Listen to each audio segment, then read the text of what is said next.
तो आज का हमारा सीधा सवाल यही है कि भारतीय रेलवे की हालत किसी से छुपी नहीं है और ऐसे में बुलेट ट्रेन की बात करना जायज है क्या? अग्रवाल साहब, अगर इस वक्त इंडियन रेलवे के मौजूदा घाटे की बात करें, तकरीबन 20,000 करोड़ के घाटे में है भारतीय रेल। ऐसे में 98,000 करोड़ का ये जो बुलेट ट्रेन का प्रोजेक्ट है, इसे कैसे जायज ठहराएंगे आप? क्या हमें प्रायोरिटाइज करने की जरूरत है इश्यूज को इंडियन रेलवे के पहले? बिल्कुल, जो आपने सुरक्षा की बात की, जो रेलवे क्रॉसिंग को मैन करने की बात की, सेफ्टी मेजर्स को लगाने की बात कही, हाँ। रेल लाइंस को इंप्रूव करने की बात कही, नई लाइंस बिछाने की बात कही, वह सारे जायज हैं और वह प्रायोरिटी है।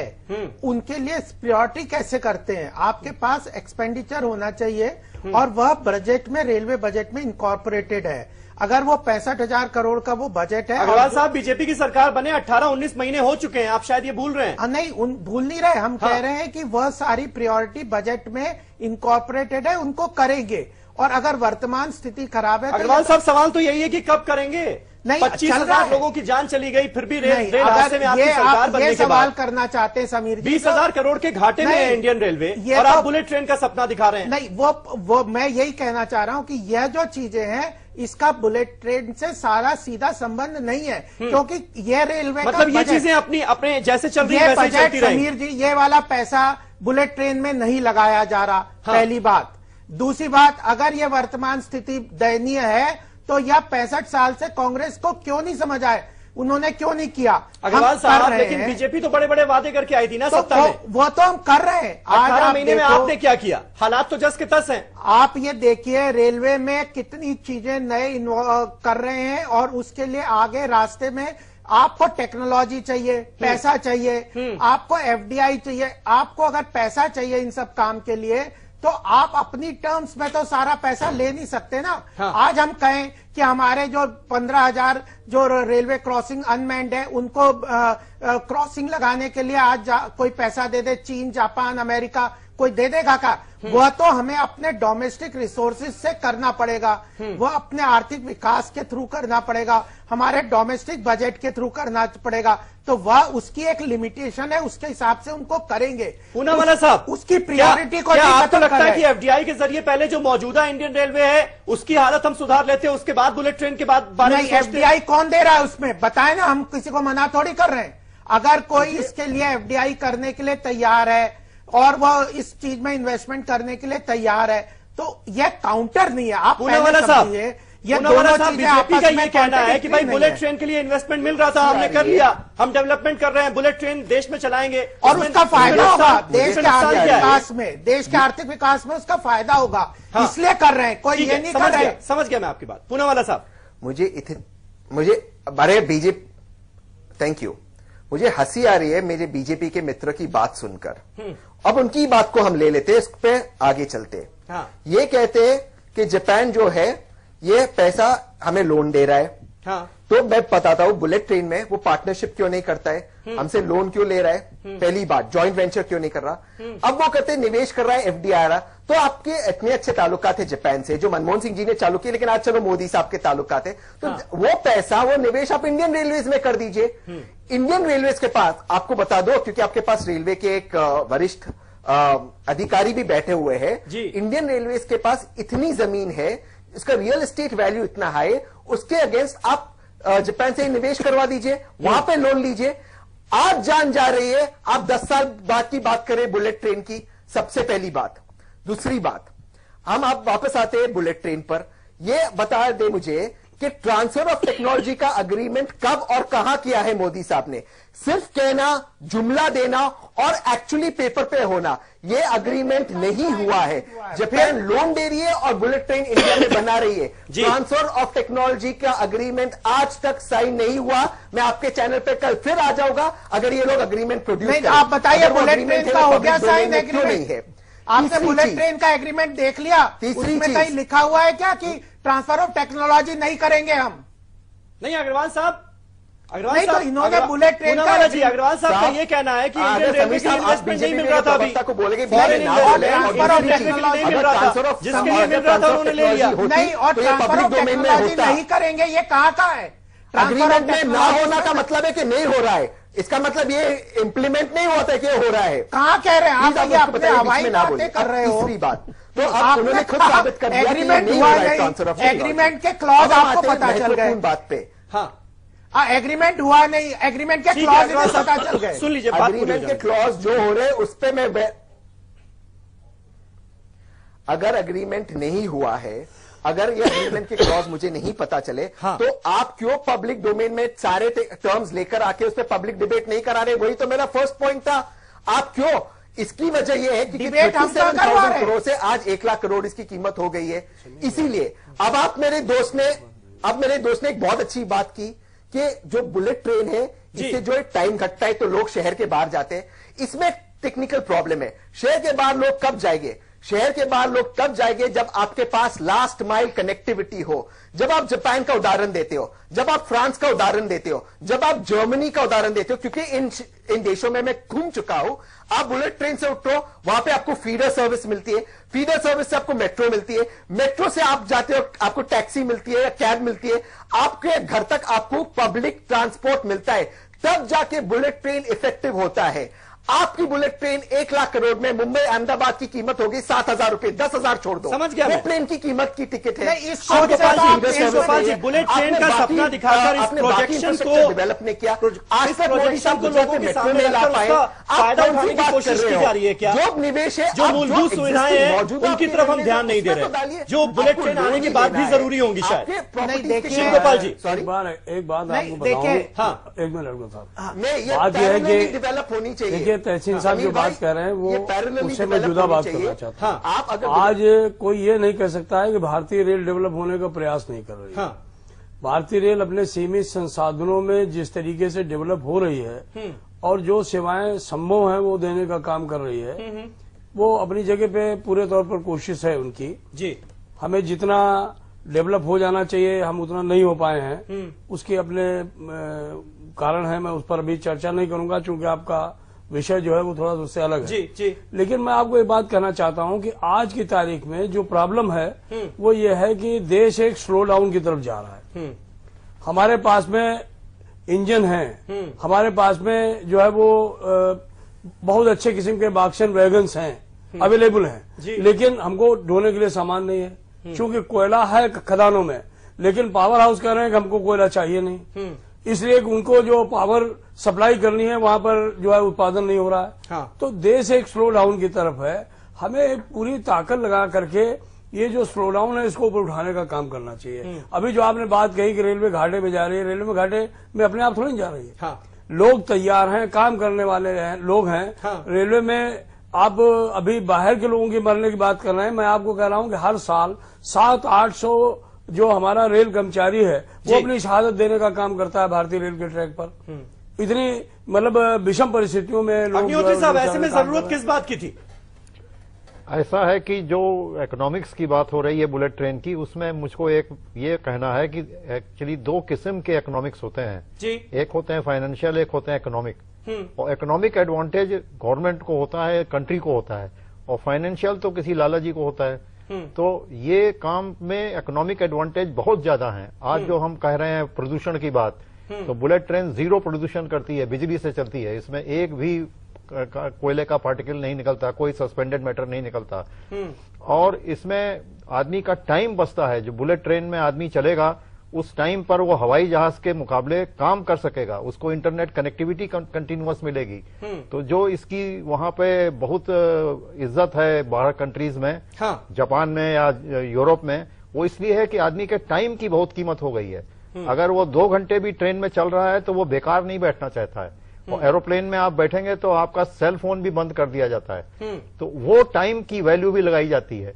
तो हमने खुद गुणा भाग किया है कि इकोनॉमिक एडवांटेज इसका बहुत ज्यादा है, 14-15% रिटर्न है इकोनॉमिक, और फाइनेंशियल रिटर्न तो नहीं है। ये तो बात सही है। रामचंद्रन जी, आपको क्या लगता है कि ऐसे हालात में क्या हमें इश्यूज को प्रायोरिटाइज करने की जरूरत थी? क्योंकि आजादी के बाद सिर्फ 23% रेल लाइनें ही बढ़ी हैं। आज भी हम देखते हैं छठ होता है, दीपावली होती है, होली होती है, तो किस तरह से स्टेशनों पर मारामारी होती है, लोग एक दूसरे के ऊपर चढ़ने के लिए तैयार रहते हैं। जनरल कोचेस का क्या हाल है वो हम सब देखते हैं, ठीक है। उसके बावजूद भी बुलेट ट्रेन उनकी कहां तक मदद कर पाएगी? क्या होगा? देखिए मेरे ख्याल में बुलेट ट्रेन बहुत मदद करेगी ये छठ वालों की। खैर वो तो होना नहीं है। हाँ। क्योंकि फिलहाल तो बुलेट ट्रेन का प्लान है कि वो मुंबई से अहमदाबाद नहीं, तो जाएगी। पहले हमें क्या उस समस्या की ओर ध्यान देने की जरूरत नहीं थी क्या? नहीं, हमको जरूर हर चीज की तरफ ध्यान देने की जरूरत थी, पर हमने दिया भी कुछ हद तक। हाँ। पर हम किसी चीज पे अमल नहीं कर पाए। सबसे बड़ी ट्रेजेडी इस देश की ये है कि हम प्लान तो बना लेते हैं कि ये हम करेंगे 5 साल में। आप इतने नए लाइन बना देते हैं, इतने नए ट्रेन आप चलाने की कोशिश करते हैं, पर ये सब मटेरियलाइज नहीं होता जी। आखिरकार आप फिर लॉस आपकी बढ़ती जाती है। हम विदोशन के साथ अपना एग्रीमेंट तो कर लेते हैं, पर ये नहीं सोचते कि जो पैसा इस देश में आ रहा है और इन्वेस्ट हो रहा है उसकी भी एक प्राइस आपको देनी पड़ती है इन टर्म्स ऑफ इंटरेस्ट। आपको 50 साल में रिटर्न करना पड़े या 70 साल में रिटर्न करना पड़े, आखिरकार वो जो लोन लिया है वो दे रहे हैं, मिनिमल परसेंटेज भी हो उसको लौटाना है। हाँ। आप पहले इंडियन रेलवेज की हालत तो देखिए किस स्थिति में है। क्या आप इसको मजबूत कर सकेंगे? क्या जो लाइंस रिप्लेस करनी है, स्ट्रेंथन करनी है, खजाना बढ़ जाएगा? नहीं, आर्थिक विकास की साइकिल चलेगी। हाँ। ये जो आप है ना, देखिए जैसे अग्निहोत्री जी ने कहा हाँ। कि ये आप इसको अगर जिस सोच से अगर कांग्रेस आज यूपीए सोच रही है तो हम तो देश में कुछ करें ही ना, रोते रहे बैठ के कि हाय हमारे देश में ये हो गया वो। पूनावाला साहब, आप आगे हर भी काम तो में बढ़ना अड़ंगा लगाएंगे तो देश आगे कैसे बढ़ेगा? कोई ये चीज कह रहे हैं अग्रवाल सोचिए, साहब। कुछ करिए, कुछ लिमिटेड आपके पास रिसोर्सेज हैं, आपके पास फॉरेन एफडीआई चाहिए। यासीन भाई जवाब दीजिए। तो सारी चीजों को लेके आगे बढ़ना है। अब आप ये तो कांग्रेस कह रहे हैं तो हम तो किसी चीज से खुश अगर नहीं मुझे है। बोलने दे तो बीजेपी के प्रवक्ता जी साहब मुझे बोलने का मौका दे। Thank you. आपने बहुत बोला है। चलो हम मुंबई अहमदाबाद कॉरिडोर की बात करते हैं, सिर्फ इस मेट्रो की बात करते, इस बुलेट ट्रेन की बात करते हैं। बिल्कुल सही कहा वरिष्ठ जो आपके वरिष्ठ पैनलिस्ट है कि इलेक्ट्रोमैग्नेटिक फील्ड पे चलता है, ये बिल्कुल सही है। मेरा सवाल ये है, अगर ये मुनाफा वाला है रूट, आप क्यों जापान के साथ जॉइंट वेंचर क्यों कर रहे नहीं करते? आप क्यों लोन ले रहे हो जापान से? आपको लोन जब भी चुकाना है, आपको लोन तो चुकाना है इंटरेस्ट के साथ। और अगर आपको लोन लेना है, आप इंडियन रेलवेज के लिए जहां पर लोग मर रहे आज की तारीख में, उसके लिए आप लोन नहीं ले रहे हो। अच्छा, मैं एक चीज, पूनावाला साहब एक प्रश्न है इसमें। ऊपर पूनावाला जी एक प्रश्न है, प्लीज मुझे बोलने दीजिए। एक प्रश्न है यहीं करना पे, चाहता हूं, बस एक छोटा सा प्रश्न है। देश में आज मैं आता हूं, आप प्रश्न बाद में पूछे, नहीं, एक बातें सेकंड सुन लीजिए। नहीं, इंटरेस्ट की बात कर रहे हैं, उसी पे पूछ रहा हूं। टेक्निकल बातें देश में आज 8 से 9% का रेट ऑफ मैं आ रहा इंटरेस्ट। हूं, आप पूछ ले बाद में। दूसरी चीज, वो तो बात होगी अग्रवाल साहब की 0.5% पर ये तो लोन ये मिल जो रहा है। फर्क है यही तो प्रॉफिट है। हाँ। आपके कैपिटल आ रहा है 0.5% ठीक पे, है। और यहाँ पे 9 से 10% का रेट ऑफ इंटरेस्ट। ठीक है, ये बातें मैं बोल चुका हूं। जवाब यासीन देता भाई हूं मैं। बोलिए। समीर साहब इसका जवाब देता हूं। हाँ, इसका जवाब मैं संक्षेप में दूंगा। जापान आज दुनिया का एक लौटा देश है जहां पर पैसा ही निवेश करने के लिए जगह नहीं है। अगर आप जापान में इंडिविजुअली जाओ, बैंक में वो एफडी करना उसको गलत समझते हैं, आज इसको डिस्करेज कर रहे हैं। जापान में डिफ्लेशन चल रहा है, आपके सारे वरिष्ठ लोग हैं, तो जापान पैसा दे रहा है, ये तो इसमें कोई बड़ी बात नहीं। और कैपिटल ट्रांसफर हो रहा है, टेक्नोलॉजी के साथ सवाल कैपिटल अलग है, ट्रांसफर भी हो जापान रहा है। क्यों जॉइंट वेंचर नहीं करता, उसमें मुनाफा क्यों नहीं कमाता? और इसका जवाब यह है कि मुंबई अहमदाबाद कॉरिडोर में मुनाफा नहीं है। 1 लाख करोड़ रुपए में मुनाफा नहीं हो सकता। 1 लाख करोड़ रुपए में आपकी टिकट की कीमत है 10,000 रुपए। आपका ट्रेन चलेगा 300 किलोमीटर पर, प्लेन चलता है 3,000 का टारगेट है, 3,000 रुपए की टिकट का टारगेट है। वो मुकाबला जायज मुकाबला नहीं है। आपको बता दूं, आज अमेरिका में प्लेन के अंदर वाईफाई टेक्नोलॉजी अवेलेबल है, आप उस पर किस कॉस्ट पे अवेलेबल है? ट्रैवल करते समय it is a matter of time कि ये टेक्नोलॉजी इंडिया के अंदर आ जाए। तो आपका कंपैरिजन गलत है। तीसरी चीज ये है कि आपके पास फीडर सर्विस नहीं है, आपके पास बाकी सर्विस नहीं है कि इसका इकोनॉमिक आपको बेनिफिट मिले। और सबसे अहम बात यह है कि जो मनमोहन सिंह जी ने एनविसाज किया था फ्राइट कॉरिडोर जिसकी वजह से गुड्स जल्दी आपके गुड्स जो है वो उसको आप सवार कर सकते हो रेलवेज के माध्यम से, जिसकी वजह से इन्फ्लेशन कम हो, उसकी तो कोई बात ही नहीं कर रहा है। अब आके अग्रीमेंट पे, ट्रांसफर ऑफ टेक्नोलॉजी अग्रीमेंट में आज तक नहीं हुआ है। अब मेरे दोस्त कहते कि अग्रीमेंट हुआ ही नहीं है। अग्रीमेंट हुआ नहीं, तो आप कैसे कह सकते हो कि जो लोग जापान में, जो लोग आज इंजीनियरिंग कॉलेज में है, रेलवे इंजीनियरिंग कॉलेज में, उनको आप 100% लोगे, क्योंकि अग्रीमेंट तो हुआ ही नहीं है आपके मुताबिक। और अग्रीमेंट हुआ है तो आप अग्रीमेंट पब्लिक डोमेन में क्यों नहीं रखते हो? तो कोई भी सवाल का जवाब नहीं दे सकते। मुद्दे की बात यह है 1 लाख करोड़ में यह प्रोजेक्ट नॉट वायबल है, यह प्रोजेक्ट नुकसानदारी है। अगर आपके पास 1 लाख करोड़ रुपए है, आप आपके हेल्थ केयर बढ़ाइए, आपके रेलवेज को सुधारिए और लोगों की जिंदगी इस वक्त बचाइए। लोग रेलवेज में, लोगों को डॉक्टर नहीं मिलता, एम्बुलेंस रेलवेज के बाद एम्बुलेंस नहीं मिलती, सफाई नहीं है, उसको जो प्रायोरिटी बात का जुमला दे रहे हो और 10 साल बाद मोदी साहब का जुमला था। तहसीन साहब, आज आवश्यकता है तो जो एग्जिस्टिंग सिस्टम है हमारा, उसको स्ट्रेंथन करने की आवश्यकता है। सपने देखने चाहिए, हम सपने देखने के खिलाफ नहीं है। आपके हिसाब से अगर 1 लाख करोड़ का इन्वेस्टमेट रेलवे में होना है तो सबसे ज्यादा जरूरत किस बात की थी? इस बात की थी कि नई पटरियां डाली जाती, नए कोचेज की व्यवस्था होती, नए लोको लाए जाते, टेक्नोलॉजी में और सुधार किया जाता। जो 2.40 करोड़ रुपए की आज हमारी भारतीय रेल को जो है वो पैसेंजर ट्रेवल करता है, वो आगे बढ़कर के 4 करोड़ होता, तो वो 4 करोड़ कॉमन लोगों की बात होती। हमारी भी शिकायत यह है कि सरकार जो है वो हमेशा बड़े लोगों के बारे में सोचती है और जो सपने देखती है बड़े लोगों के लिए देखती है। जो कॉमन मैन है, जिसके लिए कि रेलवे ही एक सपना है या उदाहरण है, उसके परिवहन का एक साधन है, हम समझते हैं कि उसके सिस्टम को स्ट्रेंथन करने की आवश्यकता है और वहां पर लोगों को सुविधा देने की आवश्यकता है। और ये जो शोशेबाजी है इसको बंद करके ये काम करना चाहिए, वही ज्यादा सबसे अच्छा है। रामचंद्रन जी, 1 रुपया कमाने के लिए 98 पैसा हमें खर्च करना पड़ रहा है, ये हालत हो गई, जबकि 88.5 का लक्ष्य रखा गया था। और लालू यादव के जमाने की हम बात करें, ये काफी कम हो गया था। आज जो हालत है, 20,000 करोड़ के घाटे में है रेलवे, तो क्या हमें और मुद्दों पर ध्यान देने की जरूरत नहीं थी? देखिए समीर साहब, सबसे पहली बात तो ये है, लालू साहब को आपको कोई क्रेडिट देना पड़ेगा। उन्हीं के टाइम पे रेलवेज में कुछ प्रॉफिट हुआ, नहीं तो पेरिनियरली रेलवेज लॉस में ही चल रहा है। कोई ये देखने को तैयार नहीं है कि रेलवेज लॉस में चल रहा है, तो इसमें क्या हम कर सकते हैं जिससे कि सुविधा बढ़ाई जाए और लोगों को तकलीफ ना हो। रेलवेज में हम इतने सालों से कह रहे हैं कि इनकी टॉयलेट फैसिलिटीज इतनी खराब है कि आधे लोग तो टॉयलेट यूज ही नहीं कर सकते।